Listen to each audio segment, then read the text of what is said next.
आज हम प्रश्नावली नंबर 6.3 सॉल्व करेंगे। तो जिसमें क्वेश्चन नंबर 1 हमने पहले पार्ट में करा दिया है, आज करेंगे क्वेश्चन नंबर 2 से। तो क्वेश्चन नंबर 2 में हमसे कह रहा है कि त्रिभुज दे रखे, ये यहाँ पर एक आकृति दे रखी है। इस आकृति में त्रिभुज ODC समरूप है त्रिभुज OBAK। कोण BOC दे रखा है 125 अंश। कोण CDO दे रखा है 70 डिग्री। तो कोण DOC और DCO और OAB ज्ञात करना है। तो देखिए इसको हम चालू करते हैं, ठीक है। तो क्या हो जाएगा हमारा, इसमें इस प्रकार से दे रखा है, ये 2 लाइनें हैं और यहाँ पर इन लाइनों को 1-2 तिर्यक रेखाएं काट रही हैं। तो इसका नाम है ABODC। ये कोण 125 अंश है, ये कोण 70 अंश दिया है, ठीक है। तो दिया क्या है, हमें दिया है यहाँ पर त्रिभुज ODC जो दिया है उसको नोट डाउन कर लेते हैं। त्रिभुज OBAK समरूप दिया है। और क्या दिया है साथ ही साथ, कोण BOC दे रखा है, BOC 125 दे रखा है। और यहाँ पर क्या दे रखा है, कोण CDO जितना दे रखा है मैं उसको नोट कर ले रहा हूँ। और ज्ञात क्या करना है, हमें ज्ञात करना है DO और C, ये वाला कोण ज्ञात करना है DOC, ये हमें ज्ञात करना है। और ज्ञात करना है हमें DCO, ये वाला कोण भी निकालना है, ठीक है। और निकालना है हमें कोण OAB, ये 3 कोण हमें निकालना है, ठीक है। तो अब हम क्या करते हैं, अब यहाँ पर देखिए किसी एक रेखा पर इस प्रकार की रेखा है। तो यहाँ से कोई ये कोई रेखा इसे काटे तो इधर वाला कोण और इधर वाला कोण, ठीक है, दोनों का कोण कितना होगा, अल्फा प्लस बीटा जो होगा दोनों का जोड़ वो 180 अंश होगा। इसे कहते हैं रेखीय कोण। तो कोण BOC इस प्लस कोण DOC इसकल टू 180 अंश, क्योंकि रैखिक युग्म कोण है, रैखिक युग्म है, ठीक है। ये क्या है, रैखिक युग्म है। तो यहाँ से इसका मान कितना है 125 और कोण DOC इसकल टू हो जाएगा 180, ये उधर जाएगा तो घट जाएगा। DOC इसकल टू 180 माइनस के 120, तो DOC इसकल टू हो जाएगा 55 डिग्री, ठीक है। तो एक कोण तो हमने ज्ञात कर लिया, ये वाला वो वाला। अब ये वाला कोण निकालना है। तो ये कोण निकालने के लिए अब हम क्या करेंगे कि इस वाले त्रिभुज में चलते हैं अब। तो त्रिभुज OCD में, ठीक है। तो इस वाले त्रिभुज में क्या हो जाएगा, तीनों कोणों का जोड़ कितना हो जाएगा 180 अंश हो जाएगा। कोण DOC प्लस कोण DOC प्लस में कोण दे रखा है हमें CDO इसकल टू और प्लस में तीसरा कोण कौन सा हो जाएगा हमें जो ज्ञात करना है, ठीक है, C वाला। तो कोण DCO, इन तीनों कोणों का जोड़ कितना हो जाएगा 180 अंश, चूँकि त्रिभुज के तीनों कोणों का योग है, योगफल 180 अंश होता है, ठीक। तो अब इनकी वैल्यू लगा देते हैं। तो ये वहाँ कोण निकालना है, इनकी वैल्यू लगाते हैं। तो इसकी वैल्यू कितनी आई है, अभी ओ वाले की आई है 55 डिग्री, ठीक है। तो यहाँ लगा लेता हूँ मैं 55 प्लस इसकी वैल्यू कितनी है, डी की 70 डिग्री, प्लस में कोण DCO इसकल टू में कितना 180 अंश। इन दोनों को जोड़ेंगे तो कितना हो जाएगा, ये 125 अंश हो जाएगा। तो 125 माइनस में हो जाएंगे 180 अंश में से, ठीक है। तो इसको घटाएंगे तो ये भी कितने डिग्री का आएगा, 55 डिग्री का आएगा। 2 कोण निकल गए, तीसरा कोण और निकालना है अभी। तो तीसरा कोण निकालने के लिए अब हमें क्या करना पड़ेगा, अब देखिए हमें निकालना है ए वाला कोण। तो ए निकालने के लिए हमें क्या करना पड़ेगा, एकांतर प्रमेय लगानी पड़ेगी।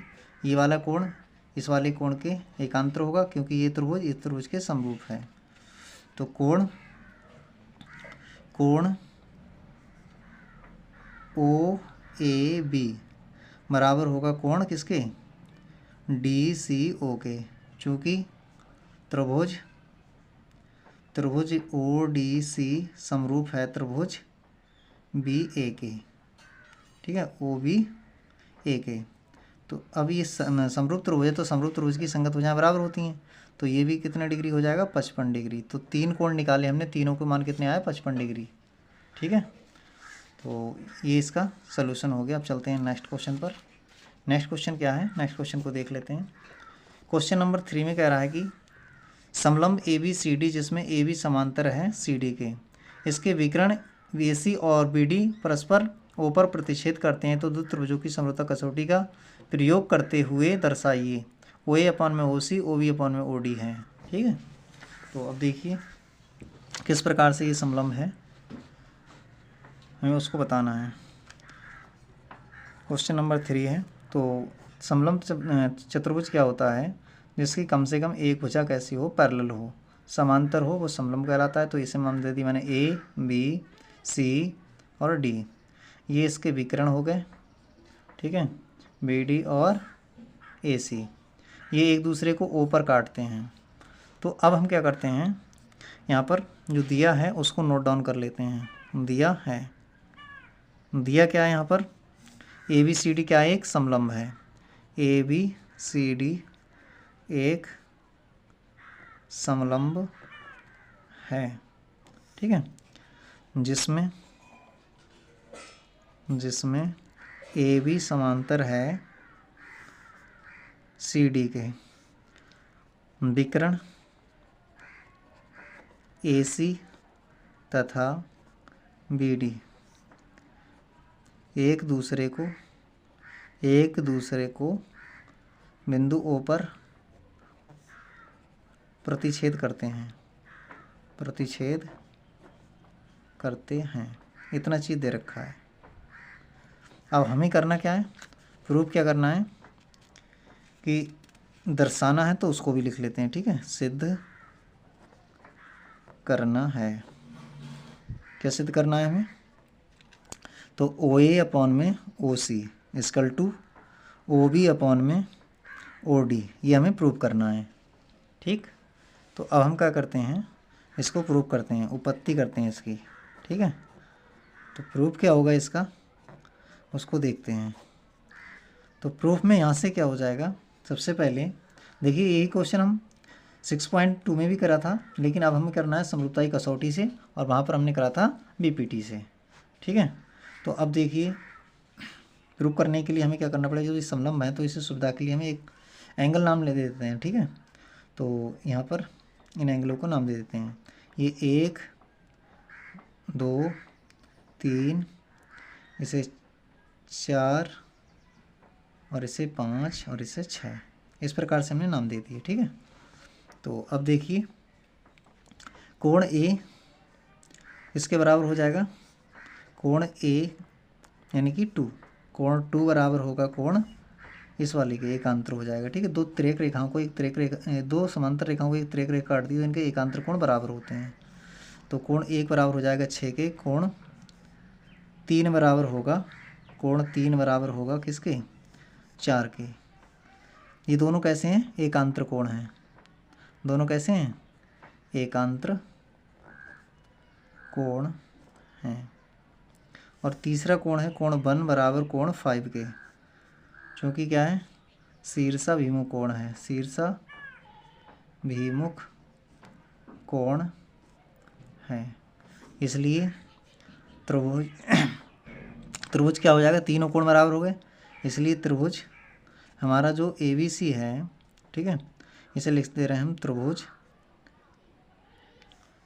ए बी ओ, तथा कौन कौन से त्रिभुज लिया है, त्रिभुज सी डी ओ में, इन दोनों त्रिभुजों में ये देखा, तो इसलिए क्या हो जाएगा, त्रिभुज ए बी ओ समरूप हो जाएगा त्रिभुज सी डी ओ के। तो अब जब समरूप सिद्ध हो गए, तो अब हमें क्या करना है, संगत भुजाओं का अनुपात लेना है। तो संगत भुजाओं का अनुपात करते हैं इसकी। तो संगत भुजा में कौन कौन सी आ जाएगी हमारी, सबसे पहले ए ओ ले लेते हैं। ठीक है, तो ए ओ अपॉन में क्या ले लेते हैं, सी ओ इक्वल टू, फिर हमें बी ओ ले लेते हैं या ओ बी ले लेते हैं, तो ओ बी अपॉन में क्या आ जाएगा, ओ डी। तो यही हमें प्रूव करना था। ठीक है, यही हमें प्रूव करना था। और ये प्रूफ किससे हुआ था, ये हमारा जो समरूप हुआ था वो होता एंगल एंगल एंगल समरूपता नियम से ठीक है। तो ये हमें सिद्ध करना था, हेंस प्रूव्ड, यहाँ सिद्ध हो गया। तो नेक्स्ट क्वेश्चन पे चलते हैं। नेक्स्ट क्वेश्चन क्या है उसको देखते हैं। तो नेक्स्ट क्वेश्चन में हमसे कह रहा है,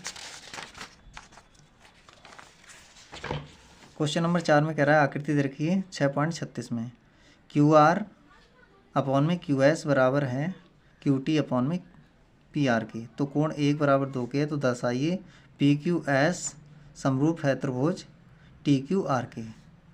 तो देखिए इसको भी कर लेते हैं। क्वेश्चन नंबर 4, तो क्वेश्चन नंबर 4 में जो दे रखा है हमें वो आकृति दे रखी है, ठीक है। आकृति में बना लेता हूँ यहाँ पर। तो इस प्रकार से ये आकृति है, ठीक। तो इसका नाम क्या है, इसका नाम है क्यू, और यहाँ से एक लाइन खींची है, ठीक है,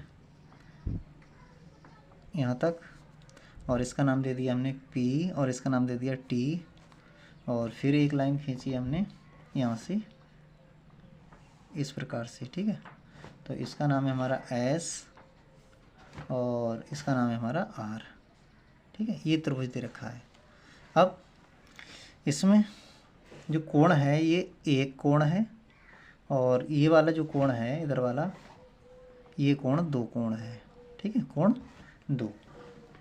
तो इसमें हमें क्वेश्चन में जो दे रखा है वो दे रखा है, हमें उसको लिख लेते हैं।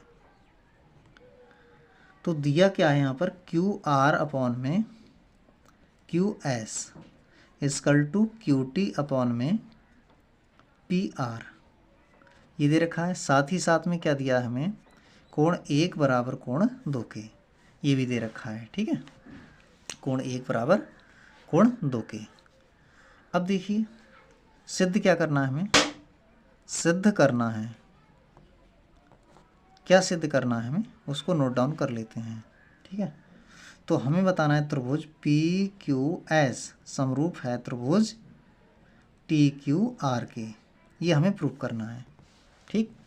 तो अब देखिए उपपत्ति करते हैं इसकी, उपपत्ति, तो इसका प्रूफ करते हैं हम।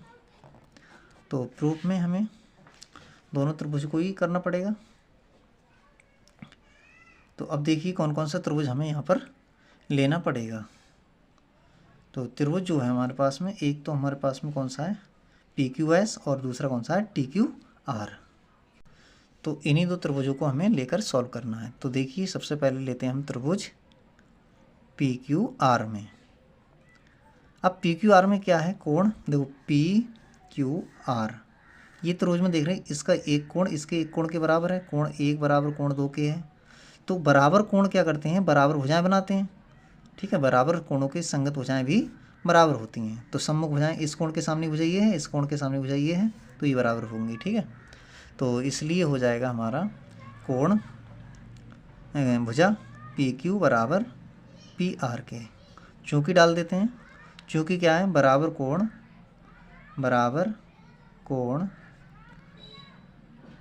की सम्मुख भुजाएं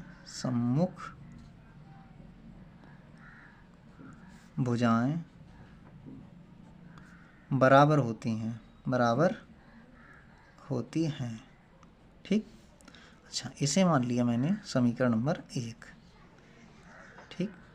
ये समीकरण 1 होगी हमारी।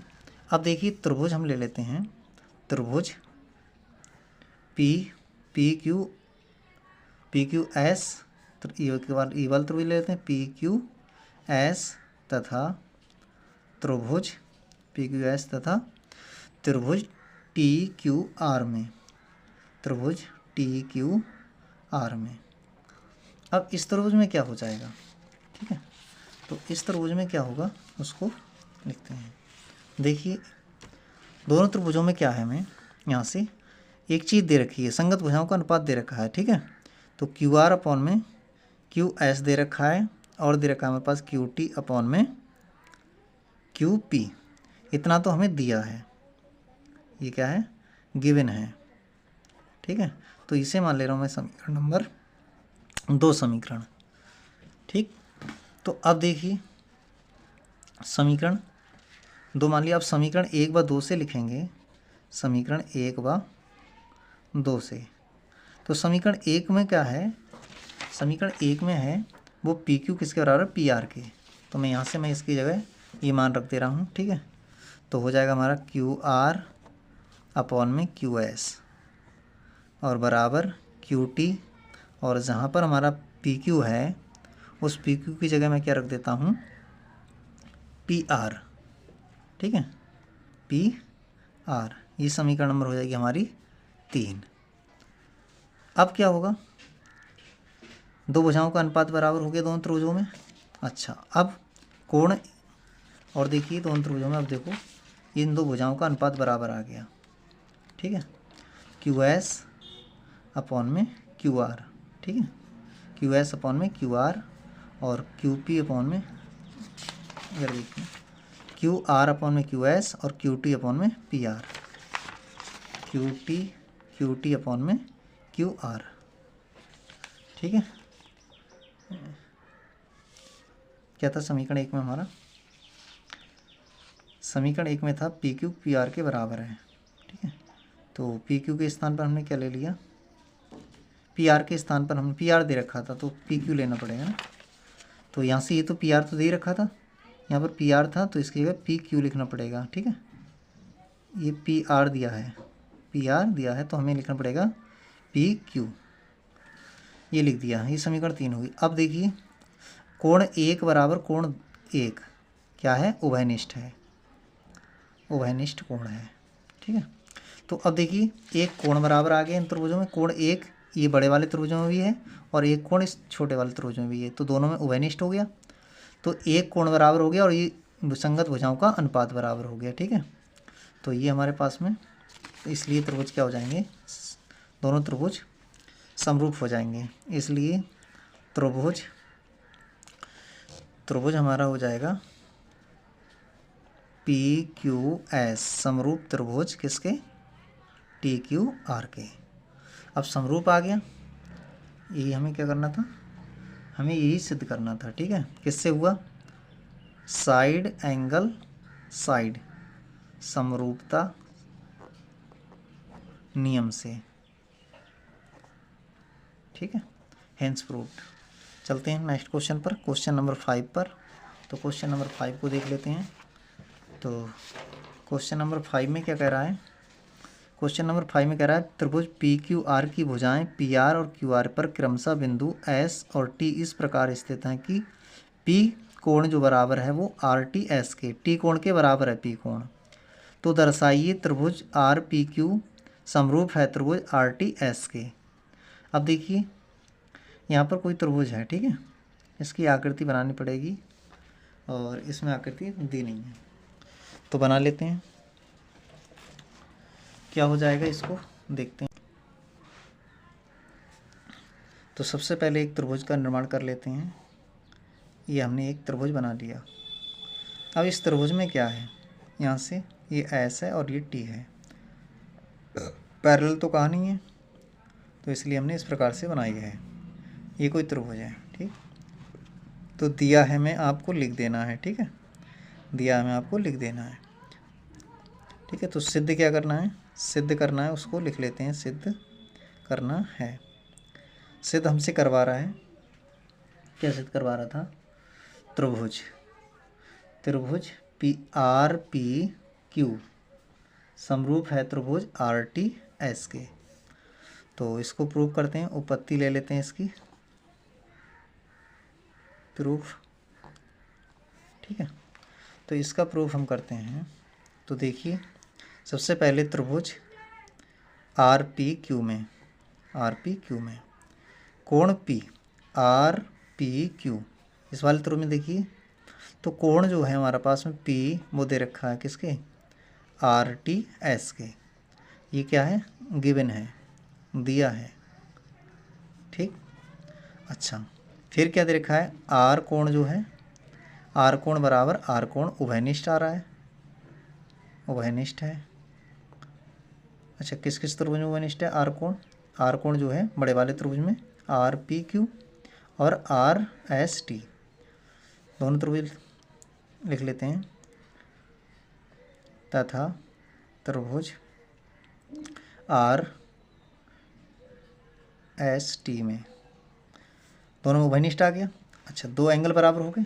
एक तो ये कोण दो ये क्या है R दोनों में आ गया। फिर P कोण किसके बराबर है, R के बराबर है। ये P वाला कोण इस कोण R के बराबर भी है, तो दो कोण बराबर हो गए। तो तीसरा कोण तो अपने आप बराबर हो जाएगा। अब तीसरा अपने आप बराबर हो जाएगा तो क्या हो जाएगा, त्रिभुज समरूप हो जाएगा, है ना। तो इसलिए हमें क्या करना है, लिख देने हैं। इसलिए त्रिभुज RPQ समरूप है त्रिभुज RTS के। किससे हो गया, एंगल समरूपता नियम से। ठीक, चलते हैं नेक्स्ट क्वेश्चन पर। नेक्स्ट क्वेश्चन को देखते हैं, क्वेश्चन नंबर 6 में। तो क्वेश्चन नंबर 6 में क्या कह रहा है, क्वेश्चन 6 में कह रहा है आकृति 6.37 में यदि त्रिभुज ABC सर्वांगसम हो त्रिभुज ACD के तो दर्शाइए। अब सर्वांगसम क्या होता है, जिसके सभी पार्ट्स बराबर होते हैं। ठीक है, तो यहाँ पर जो दे रखा है वो चित्र को पहले बना लेते हैं। इस प्रकार का डायग्राम है और यहाँ पर ABC कोई त्रिभुज है, फिर इसको इससे मिलाया, इसको इससे, तो ये हो गया D, ये हो गया E। ठीक, तो ये आकृति दे रखी है। तो अब करना क्या है, हमें दिया है तो लिख देंगे, जो भी दे रखा है वही नोट कर लेंगे। तो हमें सिद्ध क्या करना है, सिद्ध करना है। सिद्ध करने वाले को नोट करते हैं हम। तो हमें यहाँ पर त्रिभुज ADE क्या करना है, त्रिभुज ADE सर्वांगसम करना है त्रिभुज इसके ACD के, इसके सर्वांगसम करना है। तो उपपत्ति देखिए क्या हो जाएगी इसकी उपपत्ति, प्रूफ। तो इसका प्रूफ करने के लिए हमें क्या करना पड़ेगा, सबसे पहले सिद्ध क्या करना था, समरूप सिद्ध करना था, ये तो दिया था। ठीक है, सिद्ध करना है हमें त्रिभुज ADE समरूप है त्रिभुज किसके, ABC के, ये हमें प्रूफ करना है। तो अब देखिए दिया क्या है हमें, तो त्रिभुज ABE सर्वांगसम दिया है हमें त्रिभुज ACD के, इतना दिया है, गिवन है, लिख देंगे इसके सामने दिया है, ये तो दिया है। अब सर्वांगसम के क्या होते हैं, संगत पार्ट्स बराबर होते हैं। तो इसकी इस वाले त्रिभुज की ABE ये वाला त्रिभुज देख रहे हो आप, फिर ACD इधर वाला त्रिभुज, दोनों सर्वांगसम है तो इनकी संगत भुजाएं भी, ये वाली भुजा इसकी संगत है तो ये बराबर होगी। तो यहाँ पर होगा AB बराबर होगी किसके, AC के, ये वाली भुजा इस वाली भुजा के बराबर होगी, क्योंकि संगत पार्ट्स बराबर होंगे सर्वांगसम त्रिभुज के।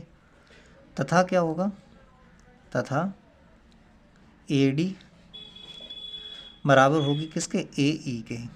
अब ये वाली भुजा ये किसके बराबर होगी, इस वाली भुजा के। ठीक है, AE, दो भुजाएं बराबर हो गई। तो अब हम क्या करना है, इसे समीकरण चाहे 1 मान लो।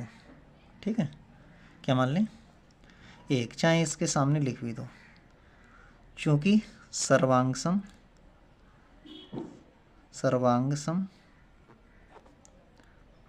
त्रिभुजों के संगत भाग बराबर होते हैं, ये हमने लिख दिया। ठीक है, अब क्या दे रखा है हमारे पास में, लिखना है हमें इनका अनुपात। ठीक है, तो इनका अनुपात लगा देते हैं हम, इसे 1 मान ले रहे हैं, इसे 2 मान ले रहे हैं। तो अब कर रहे हैं हम समीकरण 1 को भाग 2 से, तो हो जाएगा AB अपॉन में AD और इधर हो जाएगा AC अपॉन में AE। ठीक, तो इसे मान ले रहे हैं हम समीकरण नंबर 3। अब दो त्रिभुजों की संगत भुजाओं का अनुपात बराबर आ गया, छोटा त्रिभुज बड़ा त्रिभुज छोटा त्रिभुज, बड़ा त्रिभुज छोटा त्रिभुज, ठीक है, पूरी भुजा और इतनी भुजा, पूरी भुजा और इतनी भुजा। अब एक कोण ये वाला देखो दोनों में उभयनिष्ठ है, दोनों त्रिभुजों में आ रहा है, तो यहाँ पर क्या लिख देते हैं हम, यहाँ लिख देते हैं कोण, चलो नेक्स्ट कर लेते हैं, नेक्स्ट पेज पर। तो यहाँ पर क्या हो जाएगा, कोण ए बराबर कोण ए, उभयनिष्ठ है, उभयनिष्ठ है। तो अब देखिए किस में उभयनिष्ठ है, ये त्रिभुजों के नाम लिख सकते हैं। त्रिभुज कौन कौन से त्रिभुज थे यहाँ पर, यहाँ पर जो त्रिभुज थे, त्रिभुज ए डी ई तथा त्रिभुज ए बी सी में ये उभयनिष्ठ आ गया। और दो संगत भुजाओं का अनुपात ऑलरेडी हम निकाल चुके हैं, और निकाला क्या हमने, ए बी अपॉन में ए डी बराबर ए सी अपॉन में ए ई, ये बराबर हो गया, ठीक है। तो दो इन ये त्रिभुज और उसके बीच के कोई त्रिभुज की दो भुजाएं और उनके बीच का कोण, ठीक है, अगर ये कोण दे रखा है तो इनसे लगी हुई भुजाओं का अनुपात बराबर हो तो क्या होता है, समरूप हो जाते हैं, संगत भुजाएं समानुपाती होती हैं और वो क्या होता है, समरूप त्रिभुज होता है। तो इसलिए क्या होगा, इसलिए त्रिभुज ए डी ई समरूप होगा त्रिभुज ए बी सी के। किससे हो गया ये, साइड एंगल साइड नियम से, ठीक है, ये भी प्रूफ हो गया, हेंस प्रूफ्ड, यहाँ सिद्ध हुआ, ठीक। तो नेक्स्ट पार्ट पे, नेक्स्ट क्वेश्चन पे चलते हैं, क्वेश्चन नंबर 7 पर। तो क्वेश्चन नंबर 7 को देखते हैं। अब 7 में क्या पूछ रहा है हमसे, तो क्वेश्चन नंबर 7 में कह रहा है कि आकृति 6.38 में त्रिभुज ABC के शीर्षलंब AD और CE परस्पर बिंदु P पर प्रतिच्छेद करते हैं, तो दर्शाइए। अब ये 3 कंडीशन दर्शाने हैं हमें, ठीक है, 4 हैं। तो AEP समरूप होगा त्रिभुज CDP के, और इसमें कह रहा है कि ABD समरूप होगा त्रिभुज CBE के। तो आइए बारी बारी से हम इसको कर लेते हैं। तो पहले इसका डायग्राम बना लेते हैं। तो डायग्राम यहाँ पर बना हुआ है ये, ठीक है, आप अपनी किताब में वॉच कर सकते हैं इसे, ठीक है। तो देखिए मैं बनाता हूँ इसे, क्या है ये, तो त्रिभुज दे रखा है इस प्रकार से। अब यहाँ से इस वाली भुजा पे शीर्षलंब खींचा गया है, फिर यहाँ से इसके सामने वाली भुजा पे शीर्षलंब खींचा गया है, ठीक है। तो ये बिंदु है हमारा P, इसे नाम दिया गया है A E, और इसका नाम दिया गया है B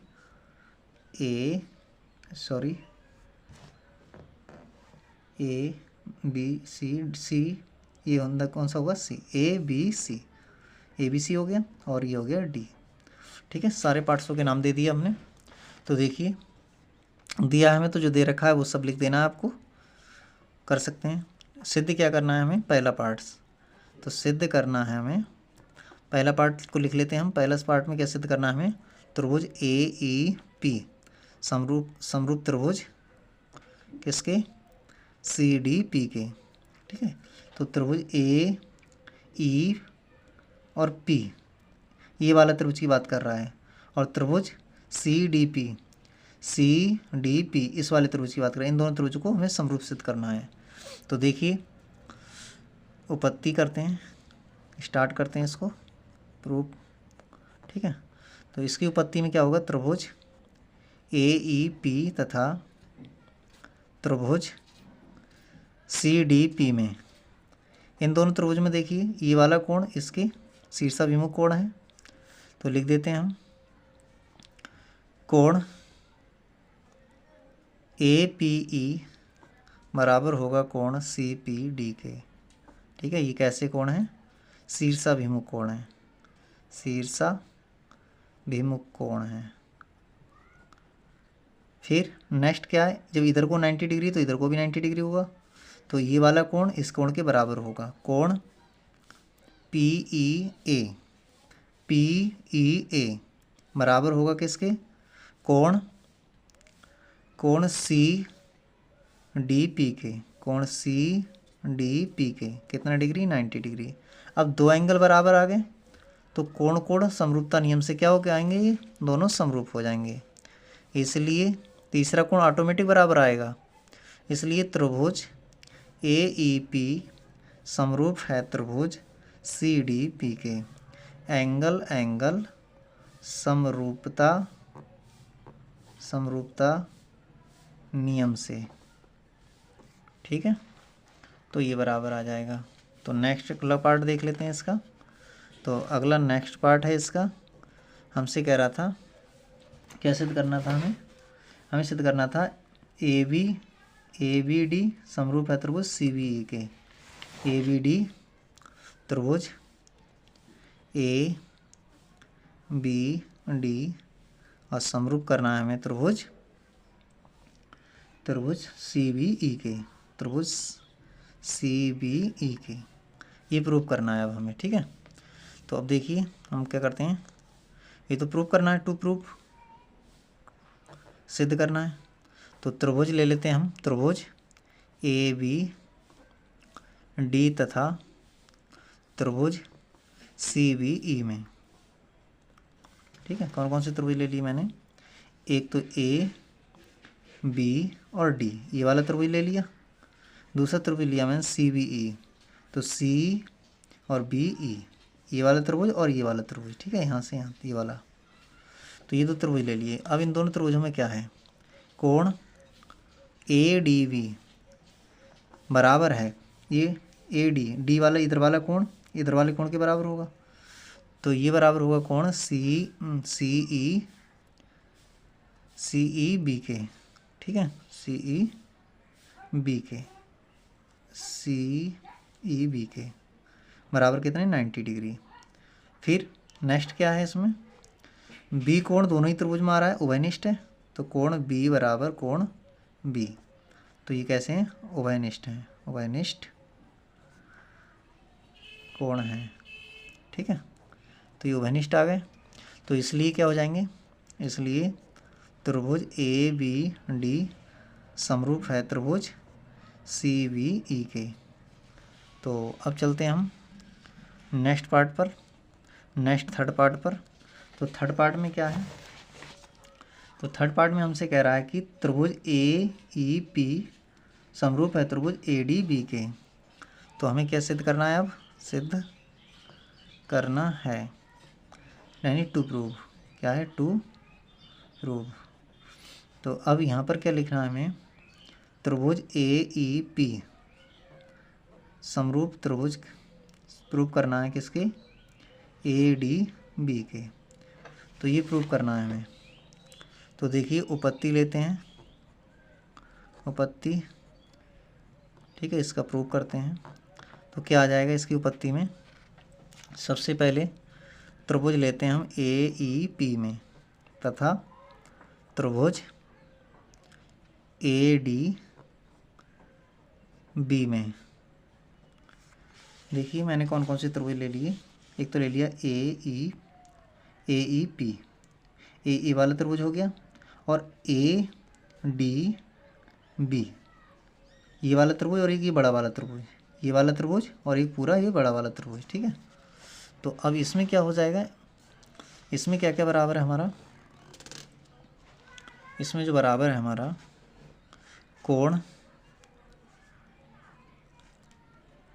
पी ए ई, ए कोण। ठीक है, ए कोण बराबर है हमारा किसके, डी ए बी के, पी ए ई ये वाला कोण बराबर किसके होगा, कोण डी ए बी के, डी ए बी के। कैसा, ये उभयनिष्ठ है, उभयनिष्ठ है, उभयनिष्ठ कोण है। तो दूसरा क्या है हमारा अगला कोण, कोण ए ई पी बराबर है किसके, कोण ए डी बी के। ठीक है, ये कितने डिग्री है, 90 डिग्री। ई कोण डी के बराबर है, ये वाला 90 डिग्री है, और इसका ये वाला कोण 90 डिग्री है। ठीक है, तो इसलिए क्या हो जाएगा, त्रिभुज ए ई पी समरूप त्रिभुज ए डी बी के, किससे हो गया ये, एंगल एंगल समरूपता नियम से। ठीक है, तो इसका लास्ट पार्ट और देखते हैं। लास्ट पार्ट में क्या है, तो इसका लास्ट पार्ट जो है फोर्थ को देखते हैं क्या प्रूव करवा रहा है। तो फोर्थ पार्ट में हमसे क्या कह रहा है, फोर्थ पार्ट में हमसे कह रहा है त्रिभुज PDC समरूप है त्रिभुज BEC के। तो देखिए नोट कर लेते हैं, सिद्ध करना है हमें, सिद्ध करना है त्रिभुज PDC समरूप त्रिभुज है किसके, BEC के। ठीक, तो अब देखिए यहाँ पर त्रिभुज कौन कौन से लिया था हमने, त्रिभुज देखिए कौन कौन से ले रहे हैं हम, P D और C, ये वाला त्रिभुज ले रहे हैं। ठीक है, और ले रहे हैं BEC, तो BEC ये वाला त्रिभुज और ये वाला त्रिभुज ले रहे हैं। तो दोनों त्रिभुजों में है क्या, C कॉमन है, तो C कोण क्या है इसमें, उभयनिष्ठ है। तो कोण PCD बराबर कोण ECB, कैसे हैं ये, उभयनिष्ठ हैं, उभयनिष्ठ हैं। ठीक है, फिर अगला कोण क्या है हमारा, कोण CDP, जो D वाला कोण है वो 90 डिग्री है, तो ये बराबर होगा E के, तो CEB के, ये 90 डिग्री है। इसलिए त्रिभुज PDC समरूप है त्रिभुज BEC के। तो इस क्या हो जाएगा, ये एंगल समरूपता नियम से। ठीक है, तो ये हमने 7 क्वेश्चन कंप्लीट कर लिए। तो क्लास काफ़ी लेंथी हो रही है, तो अगली क्लास में करेंगे बाकी इससे आगे के क्वेश्चन। तो कैसी लगी आपको क्लास कमेंट बॉक्स में ज़रूर बताएं, और अभी तक आपने चैनल को सब्सक्राइब नहीं किया तो चैनल को सब्सक्राइब कर लें। Thank you for watching this.